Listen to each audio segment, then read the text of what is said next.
Hey guys, welcome back to another video. और आज की इस वीडियो में हम डिस्कस करेंगे कि लड़कियां लड़कों में आखिर देखती क्या है। एक लड़की एक लड़के के अंदर क्या देखती है जिससे वह अट्रैक्टिव हो जाती है। तो क्योंकि यार आज के समय पर हर कोई यही चाहता है कि उसकी भी गर्लफ्रेंड हो, लेकिन फिर भी ज़्यादातर मोस्टली भाई सिंगल ही होते हैं। ऐसे क्यों होता है? क्योंकि यार उनको वो सब पता ही नहीं एक्चुअल में जो लड़कियां लड़कों में देखती हैं। चलो बताता हूँ, और यकीन करना दोस्त, सिर्फ यही वो तीन चीज़ों के बारे में डिस्कस करेंगे, तीन बातों के बारे में डिस्कस करेंगे। यदि आपने उनको जान लिया और इम्प्लीमेंट कर लिया, अप्लाई कर लिया, उन पर आप खरे उतर गए, तो भाई आपकी भी गर्लफ्रेंड होगी। बल्कि बहुत सारी चीज़ें आपके आसपास अपने आप अट्रैक्ट हो जाएंगी यार। और यह कोई थियोरेटिकल बातें नहीं है कि मैं कहीं से लिख कर या पढ़ कर बोल रहा हूँ। It's practical way.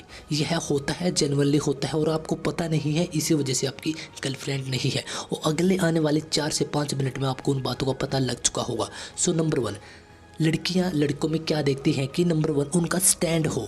किनका? लड़कों का। स्टैंड का मतलब क्या है कि अगर आप कोई डिसीजन ले लेते हैं या फिर कोई बात बोल देते हैं, कोई काम आपने करने की सोच ले किसी भी प्रकार से, अगर आपका डिसीजन है किसी चीज़ को करने का, तो आप वहाँ पर स्टैंड करते हो। मतलब कि आप वहाँ पर खड़े रहते हो। प्रॉब्लम्स आए, आप भाग नहीं जाते। अच्छा हो या बुरा हो वो तो होगा, क्योंकि यह तो दोनों साइड है। लेकिन लड़कियां ऐसा देखती हैं कि एक लड़के के अंदर वो चीज़ है या नहीं है, वह भाग तो नहीं जाएगा किसी भी चीज़ों से, किन्हीं भी परिस्थितियों से। अच्छे बुरे टाइम आने पर भाग तो नहीं जाएगा। सो आप एक ऐसे इंसान होने चाहिए जो आपकी कही हुई बातों पर खरे उतरते हो, स्टैंड लेते हो। और आप जो भी लड़की से या फिर जो भी आप करते हो, तो आप उन पर स्टैंड ले सको। सबसे पहले लड़के यह चीज़ देखती हैं। नंबर 2 की काफ़ी कैटेगरीज है, जैसे कि मैच्योरिटी, अंडरस्टैंडिंग और डिसीजन मेकिंग। और इसकी एक जो फुल्ली कैटेगरी है वह है पर्सनैलिटी। यानी कि नंबर 2 पॉइंट के अंदर हम पर्सनैलिटी के बारे में बात करते हैं।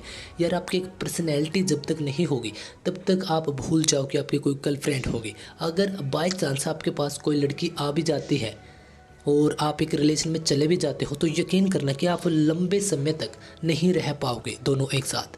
क्योंकि लड़कियां क्या देखती हैं कि उस इंसान की पर्सनैलिटी होनी चाहिए, उसकी डिसीजन मेकिंग पावर एक अच्छी होनी चाहिए जब वह लोगों से बात कर रहा होता है। इनफैक्ट जब वह एक लड़की से भी बात कर रहा हो जो आपके रिलेशन में होगी, तो वह किस प्रकार से उसको हैंडल कर रहा होगा। मैच्योरिटी का मतलब क्या होता है? जो अब तक हमने एक्सपीरियंस किया है, जिन भी चीज़ों का, जिन भी हालातों का, जो भी हमारे अनुभव रहे हैं, उसके बेस पर हम किस प्रकार से रिएक्ट करते हैं, किन्हीं छोटी चीज़ों को लेकर और बड़ी चीज़ों को लेकर आप किस प्रकार से रिएक्ट करते हो। सो इसको बोलते हैं मैच्योरिटी। और नंबर 3 सब पॉइंट है इसका, अंडरस्टैंडिंग। यार अंडरस्टैंडिंग बहुत ज़रूरी है एक रिलेशन के लिए भी। इनफैक्ट अगर आपको सर्वाइव करना है तो आपको अंडरस्टैंड बनना पड़ेगा। अंडरस्टैंडिंग जो आपकी पावर है वह बहुत अच्छी होनी चाहिए। और लड़कियां बहुत बार, जैसे कि बहुत इंडिया में बहुत कम सर्वे होते हैं, लेकिन बाहर बहुत ज़्यादा सर्वे होते हैं, तो उन्होंने खुद एक्सप्लेन किया है कि हमें मैच्योरिटी, अंडरस्टैंडिंग और डिसीजन मेकिंग, यानी कि टोटल मिलाकर एक पर्सनैलिटी लड़के हमें बहुत पसंद होते हैं। तो आपको एक अंडरस्टैंड करने वाला इंसान बनना है, जो आपके रिलेशन को भी अंडरस्टैंड कर सके, उसके अंदर जो भी आपकी गलतफहमियां होंगी उसको भी आप अंडरस्टूड कर सको, और जो आपके अच्छे या फिर बुरे हालात होंगे उस समय, तो आप उनको भी अच्छी तरीके से अंडरस्टूड कर सको। और फाइनल पॉइंट है गाइस जिसका, हार्ड वर्किंग और लॉयल्टी। 2 सब पॉइंट है एक ही पॉइंट के अंदर। तो लॉयल्टी और हार्ड वर्किंग जो लड़के होते हैं उन पर भी लड़कियां फिदा होती हैं। It's reality. क्योंकि लॉयल्टी का मतलब क्या है कि आप ईमानदार हो, आपके रिलेशन के प्रति आप झूठ नहीं बोलते। अगर थोड़ी बहुत चल भी जाती है तो इतना उसका ऊपर कोई फ़र्क नहीं पड़ता। और हार्ड वर्किंग, यस गाइज, बिल्कुल, जो लड़के मेहनती होते हैं, हार्ड वर्किंग होते हैं, तो उनसे बहुत ज़्यादा अट्रैक्टिव होती है लड़कियाँ। तो यह कुछ ऐसे पॉइंट्स हैं जिनको शायद आपको पता हो, लेकिन आप इम्प्लीमेंट नहीं कर रहे थे, या फिर आपको पता भी नहीं होगा। तो हमने 5 मिनट के अंदर उन सब चीज़ों को जान लिया। आई होप कि अब के बाद आप हल्के हल्के आराम से इन सब चीज़ों को आपके लाइफ में अगर इम्प्लीमेंट कर लेते हो तो यकीन करना यार, जो आज आप हो उसके बिल्कुल अपोजिट आपका एक नेचर होगा, आपके एक लाइफ स्टाइल होगा और आपके पास सब कुछ होगा। सिर्फ गर्लफ्रेंड्स नहीं, सब कुछ होगा यार जो आपने सोचा है।